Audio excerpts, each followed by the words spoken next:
Apakah ada hadis mengenai memotong kuku dengan urutan jari-jari tertentu? Tayyib.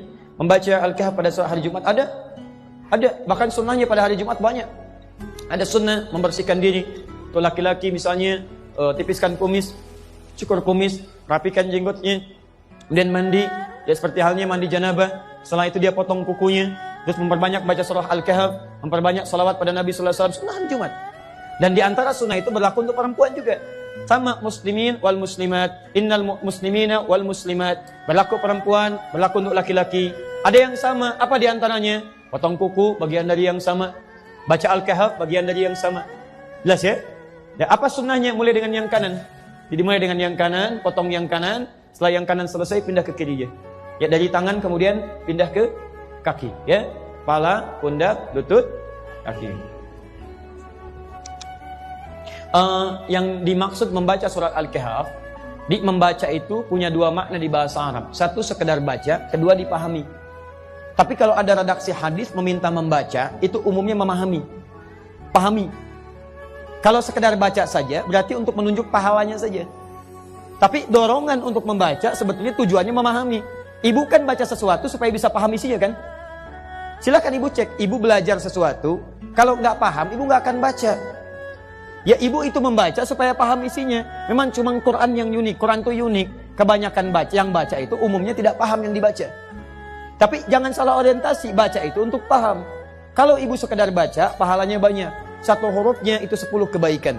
Dalilnya At-Tirmidzi nomor hadis 2910. Man qara'a harfan min kitabillah falahu asyru hasanat. Siapa yang bisa baca satu huruf dari kitabullah, satu huruf, dia dapat 10 kebaikan setiap hurufnya. Dan hampir tidak ada orang Islam baca Quran cuma satu huruf. Gak ada. Nun 10. Sudah dulu. Ada. Silakan cek. Bismillahirrahmanirrahim 19 huruf. Al-Kahf berapa ayat? 110 ayat. Berapa huruf? Silakan hitung. Jadi kalau ibu sampai Jumat ini merasa banyak pahalanya, silahkan kalau nggak mau baca Quran. Tapi kalau ibu merasa banyak dosanya, ayo setidaknya banyak-banyak baca Quran. Mudah-mudahan tertutup dengan pahala-pahala kemuliaan. Ayo, siapa yang tidak punya dosa boleh angkat tangan?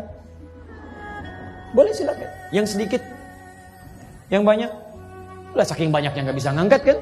Ya sama dengan saya, kalau merasa banyak dosanya, belum siap surganya, perbanyak amalan. Cari amalan cerdas. Apa amalan cerdas itu? Satu, amalan yang pahalanya bisa mengalir sampai kita meninggal dunia. Disebut dengan sedekah jariyah. Ibu punya uang 50.000. Bagaimana caranya 50.000 awet sampai ke akhirat? Caranya, misal cari amalan cerdas, belikan mushaf, kasih ke penghafal Quran. Begitu dia bacakan, setiap dia baca ibu dapat pahalanya. Amalan cerdas kedua, cari yang amalan ketika dikerjakan pahala lebih banyak dari biasanya. Kalau ibu mengerjakan amalan biasa, itu pahalanya 10. 10, ibu singkirkan misalnya, maaf ya, ada duri di jalan. Duri itu penghambat, kulit pisang ibu singkirkan, dapat 10 kebaikan. Tapi baca Quran, satu hurufnya 10, satu hurufnya. Maka cari amalan-amalan yang pahalanya sekiranya melimpah. Nah maaf, membaca untuk memahami isinya. Kalau ibu paham, itu lebih dahsyat lagi. Lebih dahsyat lagi, pahala semakin banyak lagi. Kemudian yang kedua, itu yang diinginkan untuk diamalkan isinya. Contoh begini, dulu orang tua kita pernah mendengar gini, kalau sedang mengandung anaknya ingin laki-laki, ganteng, soleh, baca surat apa?